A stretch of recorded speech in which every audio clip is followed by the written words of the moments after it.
Hello guys, નમસ્કાર. હું છું બલ્લુ બોડીગાર. કેમ છો બધા? મજામાં? જો તમે મારી ચેનલમાં નવા હોવ તો સબસ્ક્રાઈબ કરજો, બેલ કાઇટ બટન દબાવજો અને લાઈક કરજો અને શેર તો જરૂરથી કરજો મિત્રો. આજે હું તમને એક એવા વ્લોગમાં સંપૂર્ણ નજારો બતાવવાનો છું કે જે તમે ખરેખર તમને આનંદ આવશે. તો આ વિડીયોને તમે અંત તક એટલે પૂરેપૂરું જોવાનું ભૂલતા નહીં. દરેક વ્યક્તિ પોતાનો જન્મદિવસ ઉજવતા જ હોય છે અને એને સેલિબ્રેશન બી કરતા હોય છે. તો આજે એક સરસ મજાના ધરતીપુત્ર ખેડૂત પુત્ર એવા મારા પરમ મિત્ર ધર્મેન્દ્ર કુમાર કનોડિયા જ્યારે પોતાનો જન્મદિવસ ઉજવવા માટે સ્પેશિયલ પોતાના માદરે વતનથી છેક કહેવાય ને કે દૂર સુધી એવી જગ્યાએ ગયા છે કે તમને ખરેખર ત્યાં નજારો જોશો તો તમને એક આહલાદક અને અનેરો આનંદ મળશે. તો ગાડીની અંદર સંપૂર્ણ નજારો તમે જોઈ શકો છો એમના પરિવાર સાથે. જે બાળકોને એમનો જન્મદિવસ ઉજવવાના છે તો તેના માટે સંપૂર્ણ ફ્રૂટ, ચોકલેટ અને જે બી વસ્તુ લેવાની છે તે મેં લઈ લીધી છે અને હવે પહોંચી ગયા છે છેક જે જગ્યાએ જવાના છે તે જગ્યાએ અમે આવી ગયા છીએ મિત્રો. તો કહેવાય છે ને કે પાટણના શું વખણાય, તો પાટણના પટોળા અને બીજું શું ત્યાં એનું પ્રખ્યાત છે તો કે રાણીની વાવ. પણ મિત્રો તમને એવી ખબર હોવી જોઈએ કે ગુજરાતની પ્રથમ રાજધાની એ પણ પહેલું જ આપણું જે કહેવાય ને કે પાટણ હતું અને એવા જ પાટણ મુકામે ધર્મેન્દ્ર કુમાર પોતાનો 40મો જન્મદિવસ ઉજવવા જઈ રહ્યા છે. ત્યારે પોતાના પરિવાર અને જે અહીંના સ્કૂલના જે બાળકો છે એમની સાથે સરસ મજાનો આ 40મો જન્મદિવસ ઉજવવા જઈ રહ્યા છે. તમે જોઈ શકો છો કે જે બાળકો છે એમની સાથે ઉજવવાના છે તે બાળકો જન્મથી જ બોલી અને સાંભળી શકતા નથી. તેમની વચ્ચે એમનો પરિવાર આવી ચૂક્યો છે. તો તમે જોઈ શકો છો નજારો. સરસ મજાના બાળકો સાથે વાત કરવાની અને ચર્ચા કરવાની પૂરેપૂરી કોશિશ કરે છે, પણ બાળકો સતત તેમને ઇશારા દ્વારા સમજાવે છે. તો આજે લગભગ 2 થી 3 કલાક સાથે એમનો વિતાવવાનો એમનો વિચાર છે મિત્રો. તો લગભગ 6 વાગ્યા છે અને અમે આવી ચૂક્યા છીએ. અહીંયા આવતા જ પહેલાં વાત કરી તો તેઓ સરસ મજાના બાળકો અહીંયા ક્રિકેટ રમી રહ્યા હતા અને મને પણ કીધું કે સર તમે પણ સરસ મજાના ક્રિકેટ થોડું રમો. તો હું પણ થોડો મારો હાથ અજમાવી રહ્યો છું. તો આ નજારાની અંદર તમને બીજી વિશેષતા એ કહું કે 6 વાગે એમનું સરસ મજાનું ભોજન થઈ ગયું છે. એમના મેડમ આવે તેની વાત જોઈ રહ્યા છીએ કારણ કે એમને માહિતી લઈ અને પછી તેમની સાથે આ બાળકો સાથે જન્મદિવસ સેલિબ્રેશન કરવાના છે મારા પરમ મિત્ર ધર્મેન્દ્ર કુમાર કનોડિયા. તો જે વસ્તુ લાયા છે તે લઈ અને હવે તેમને મેડમ સાથે એમની જે હોસ્ટેલ છે અને તેમની કેન્ટીન છે ત્યાં જઈ રહ્યા છે. તમે જોઈ શકો છો કે બહેરા મૂંગાની શાળા જે પાટણ મુકામે આવેલી છે અને જે જીમખાનું કહેવાય અને એક્ઝેક્ટ જીમખાનાની સામે જ આવેલી છે. તો અંદર કેન્ટીનની અંદર પહોંચી ગયો છે તેમનો પરિવાર. જોઈ શકો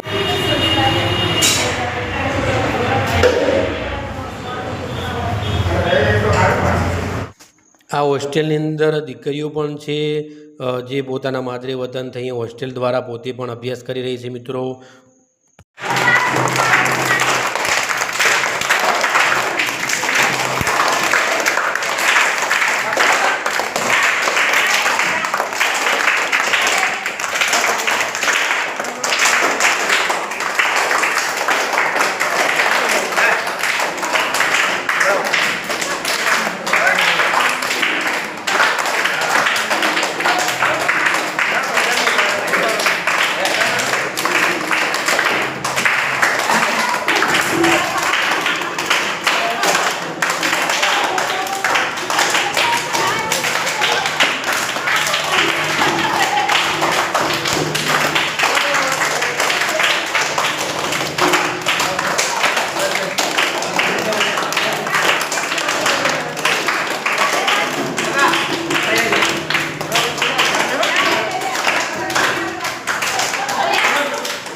જોયું મિત્રો તમે સરસ મજાના બાળકો અને દીકરીઓ અને દીકરાઓએ એવી જીદ કરી કે અમને કેક લાવી આપો અને તમારો સેલિબ્રેશન કરો. તો સરસ મજાના ધર્મેન્દ્રભાઈએ એમના જે માંગણી હતી એને ધ્યાનમાં રાખી અને સરસ મજાની 2 કેકો લાવ્યા અને કેક સાથે જ એમનો જન્મદિવસ ઉજવવામાં આવ્યો છે અને બાળકો પણ એટલા બધા ખુશ છે. હવે તેમને સરસ મજાની કેન્ટીનમાં બેસાડી દીધેલા છે અને હવે તેમને નાસ્તો પણ આપવાના છે અને બાળકો મારી સાથે થોડા પ્રશ્નો ભરાસમ કરી રહ્યા છે જ્યારે હું આપવાની કોશિશ કરું છું લખીને.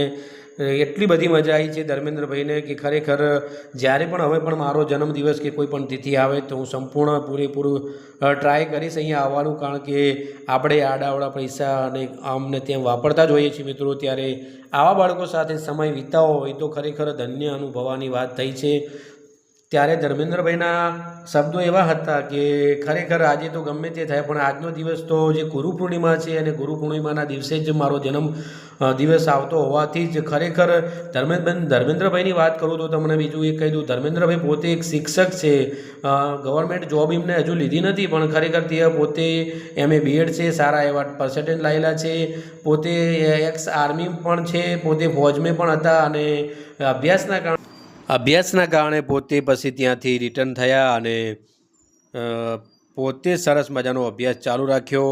અને બીજી વસ્તુ મિત્રો તમને એ પણ કહી દઉં કે ધર્મેન્દ્રભાઈના જે માતા પિતા છે એ સરસ મજાના કહેવાય ને કે જે તેમના દીકરા ધર્મેન્દ્રભાઈના જે અભ્યાસ માટે જે મહેનત તનતોડ કરી છે, એક ગરીબ પરિવારમાંથી આવતા માતા પિતા અને પોતે પણ આખો પરિવાર ગરીબ હોવા છતાં ધર્મેન્દ્રભાઈને ભણવા માટે કંઈ કચાશ ના રહી જાય તેને ધ્યાને રાખી અને સતત મહેનત કરી અને પાઈ ખર્ચી અને ધર્મેન્દ્રભાઈને ભણાવ્યા છે. ત્યારે ધર્મેન્દ્રભાઈને ફક્ત અફસોસ એ વાતનો છે કે કદાચ હું હારી કોઈ મસ્ત એવી ગવર્મેન્ટ જોબમાં લાગ્યો હતો તો સારું હતું, પરંતુ અત્યારે ધર્મેન્દ્રભાઈ પોતે ખુશ છે અને કહેતા હોય છે કે ખરેખર ભગવાનને જે મંજૂર હોય, ઉપરવાળાને જે ધણીને ધાર્યું હોય તે જ થતું હોય છે અને તેના કારણે તે પોતે અત્યારે કહેવાય ને કે સૌથી 2 નામ જે દરેકને વાલા હોય, ગમે તે કાસ્ટના હોય, ગમે તે જ્ઞાતિના હોય, ગમે તે કુળના હોય, તે છે ખેડૂત છે. તે ગમે તે ધરતીને ચીરી અને ખેતી પકવતા હોય છે અને જ્યારે બીજા છે સૈનિક સેવા જે 24 કલાક ખડે પગે હોય છે અને દેશની સેવા, રાજ્યની સેવા કરતા હોય છે, જે જવાનો છે ફોર્સના, તેવા બંનેને મારા ખરેખર મસ્તક વંદન અને આ બંનેને મારા ખૂબ અભિનંદન કે તેઓ સતત દેશ માટે કંઈક કરવાની ભાવના રાખતા હોય છે. બાળકો સતતને મારી સાથે વાતચીત કરી રહ્યા છે પણ મને એટલી બધી ખબર પહોંચી પડવાના કારણે હું ટ્રાય કરું છું મોબાઈલમાંથી એમને લખીને સમજાવવાની. તમામ દીકરીઓ એટલી બધી ખુશ છે કે ન પૂછો વાત. ખેડૂત પુત્ર હોય, ધરતીપુત્ર હોય, બંને માટે તો ગર્વ છે, કારણ કે એ છે તો જ આપણે છીએ, બાકી તો આ દુનિયાનું અસ્તિત્વ ભગવાન અને આ બંને ઉપર હાલના સમયમાં ટકી રહેલું છે મિત્રો. તો એટલા બધા બાળકો ખુશ છે કે જ્યારે સ્કૂલમાં પ્રાર્થના થાય અને જે પ્રાર્થના બોલીને પછી ભોજન આરોગ્ય જે છે એવી જ માફક અહીંયા બાળકો પોતાનો જે જમવાનો સમય હોય કે નાસ્તો કરવાનો સમય હોય તે પોતાના બંને હાથ અધ્ધર કરી અને એ પ્રાર્થના સ્વરૂપે બોલે છે અને પછી જ પોતાના મુખ દ્વારા એ જે તમે પણ આપો છો પ્રસાદ રૂપે તો તેનો આરોગવાનો શરૂઆત કરે છે મિત્રો. તેમના પરિવારના સતત મોબાઈલના ફોટા અને કંઈક કરવાની કરી છૂટવાની ભાવના સાથે આવ્યા છે મિત્રો. તો તમે જોઈ શકો છો દરેક બાળક એટલું બધું ખુશ છે, કારણ કે દરેક બાળક અહીંયા જે હોસ્ટેલની અંદર જે બાળક રહેલા છે તે બાળકો 40 બાળકો છે, બાકીના 15 બાળકો એવા છે કે જે પોતે કંઈક વસ્તુ બનાવવા, માની કો ફાઇલ હે, દળિયા છે, જે આપણે કંઈક નાસ્તા માટે જે ડીશો તમે જોઈ શકો છો ને એ ડીશો એ બધું અહીંયા જ બને છે મિત્રો. તો એવા બાળકો માટે પણ તમે અહીંથી ખરીદવાની કોશિશ કરજો, જેથી કરીને તેમને પણ રોજગારી મળી રહે. કારણ કે 15 દિવ્યાંગ બાળકો જે બહેરા મૂંગા અહીંયા છે તે સતત પોતાના સ્વખર્ચ માટે પોતે અહીંથી જ બધી વસ્તુઓ જાતે બનાવે છે અને પ્રોડક્શન કરે છે મિત્રો. તો આપણે એમને પણ ખૂબ સપોર્ટ આપવો જોઈએ. અને આ બધા જ બાળકો એટલા બધા ખુશ છે, તમે જોઈ શકો છો નજારો. જે કહેવાય ને કે આના વિશે તો આપણે વધારે તો શું કહી શકીએ. આટલા નાની ઉંમરમાં બાળકો માતા પિતા સાથે દૂર હોય અને હોસ્ટેલમાં રહેવાનું હોય અને એ પણ બોલતા ના હોય, સાંભળતા ના હોય, ત્યારે કેવું હોય. હવે ધર્મેન્દ્રભાઈ ખુદ ટ્રાય કરે છે કે શું તમે ડ્રાઈવર બનવા માગો છો કે મને ખબર નહીં પડતી, પણ કંઈક એવું ઈશારો કરે છે. ખરેખર ધર્મેન્દ્રભાઈ બહુ કોશિશ કરે છે વાતો કરવાની અને સમજવાની. કારણ કે આજનો નજારો તો મેં મારા જીવનનો લાવો પણ મેં પહેલી વાર જોયો છે કે ધર્મેન્દ્રભાઈ જોડે બાળકો આટલા બધા ખુશ છે. ખરેખર આહલાદક આ ક્ષણ હતી, આ સમય હતો. અને કહેવાય ને કે ગુરુ પૂર્ણિમા એટલે કંઈ ના ઘટે.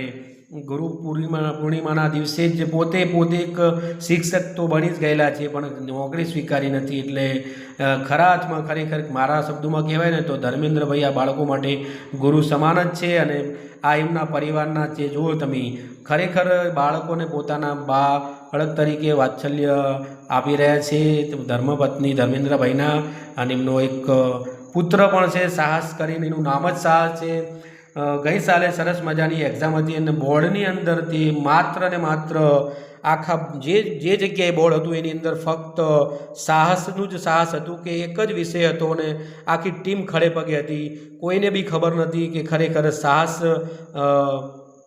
નામનો વ્યક્તિ સાહસ કરી અને એવો વિષય પસંદ કરશે જેથી કરીને આખું બોર્ડ એના માટે આખી ફોર્સ ખડી કરી હતી. અને આખા બોર્ડની અંદર ફક્ત એક્ઝામ આપવાવાળો એ સાહસ જ હતો, જે ધર્મેન્દ્રભાઈનો સુપુત્ર છે. અને હાલ પોતે સરસ મજાનું અભ્યાસ કરી રહ્યો છે. અને ધર્મેન્દ્રભાઈ પોતે સરસ મજાની ખેતી કરે છે. અને એમના ધર્મપત્ની એમના તમે જોઈ શકો છો એમની સાથે સપોર્ટ સાથે આવેલા છે. તો આ રીતે આનંદ, પરમાનંદ જેવો આનંદ મળ્યો છે, મને પણ મળ્યો છે. કારણ કે મને એમનો ફોન આવ્યો તો પછી મને પણ એવું થયું કે ચલો હું પણ એમનો એક લાવો લઉં. તો આ એમના જે મિત્ર છે, એમના કહેવાય ને કે જે ફોજમાં છે, ફોજ તો કોઈ બી હોય ઇન્ડિયાની અંદર, ગુજરાતની અંદર, ચાહે પોલીસ હોય, SRP હોય, CRP હોય, BSF હોય, ITBP હોય, આર્મી હોય કે પછી જે બી કોઈ બી ફોજ તો ફોજ છે. દેશની રક્ષા કરવી અને દેશ માટે જે ગર્વ સાથે હર હંમેશ 24 કલાક ખડી રહે તો એ તો ફોજ જ કહેવાય ને. આમના પરિવારના છે. બાળકોને એટલા હરખથી આપે છે કે ના તમે હજુ પણ કંઈક લો, એમ પાર્લે આપે છે, કેળા આપે છે અને ચોકલેટો બી આપી છે, ચવાણું બી આપ્યું છે. તો ખરેખર બાળકો પણ એટલા બધા ખુશ છે. અને મેં પણ ટ્રાય કર્યો છે વાતો કરવાનો, પણ થોડી સમજ મને પણ પડે છે અને બાળકો સમજાવવાની કોશિશ કરે છે. ત્યારે આ નજારો ખરેખર આહલાદક હતો. તો મારું તો મિત્રો તમને એટલું જ કહેવું છે કે આ વિડીયોને તમે પૂરેપૂરો અંત તક જોજો. અને આવા બાળકો સાથે તમે તમારો પોતાનો જન્મદિવસ હોય કે તમારો કોઈ પણ સારો દિવસ સેલિબ્રેશન કરવા માગતા હો તો તમે જરૂરથી પાટણમાં બહેરા મૂંગાની શાળા આવેલી છે, જ્યાં જીમખાનાની બાજુમાં જ છે. અને તમે ત્યાં જઈ અને અનાવાડા રોડ ઉપર ત્યાં આવેલી છે અને ત્યાં તમે સરસ મજાની મુલાકાત લઈ શકો છો. અને આ તમે જેમની હું વાત કરતો હતો એ સાહસ છે. અને ધર્મેન્દ્રભાઈનો સાહસ એટલે એમાં કંઈ ના ઘટે. ધર્મેન્દ્રભાઈ તો ભોળા છે, ખેડૂત પુત્ર છે. અને આજે એમના સાચી રીતે પોતાનો 40મો જન્મદિવસ અહીંયા ઉજવ્યો છે. ખરેખર સાહસને અને તેની મમ્મીને, તેમના મિત્રને, અને જો કે મિત્ર હું પણ છું, મને ગર્વ થાય છે. ખરેખર પોતાનો જન્મદિવસ હોય, પોતાની તિથિ હોય કે કોઈ પણ સારો એવો ખુશીનો દિવસ આવતો હોય ત્યારે આપણે 100% અહીંયા આવવું જોઈએ અને અહીંયા સેલિબ્રેશન કરવું જોઈએ. આખિરકાર હવે તે ઘડી આવી જ ગઈ. હવે બાળકો સાથે વિદાય લેવાની. અને ધર્મેન્દ્રભાઈ અને તેમનો સંપૂર્ણ પરિવાર એકદમ ભાવુકતા સાથે જોઈ રહ્યા છો મિત્રો. અને બાળકો પણ ભાવુક થઈ ગયા છે. કારણ કે એકબીજાથી અલગ થવું તો કોઈને ગમતું નથી, ચાહે મહેમાન હોય, 2 મિનિટના હોય કે 5 દિવસના હોય, જ્યારે અલગ થવાનું હોય ત્યારે ખરેખર કરુણ દ્રશ્ય સર્જાતા જ હોય છે. ત્યારે મારી ચેનલ માટે તમે નવા હોય તો લાઈક કરજો, શેર કરજો, સબસ્ક્રાઈબ કરજો અને બેલ બટન દબાવવાનું બિલકુલ ના ભૂલતા મિત્રો, અને કોમેન્ટ તો જરૂર કરજો. બાળકો પણ ખુશ છે. નવા વિડીયોમાં મળીએ. ટાટા.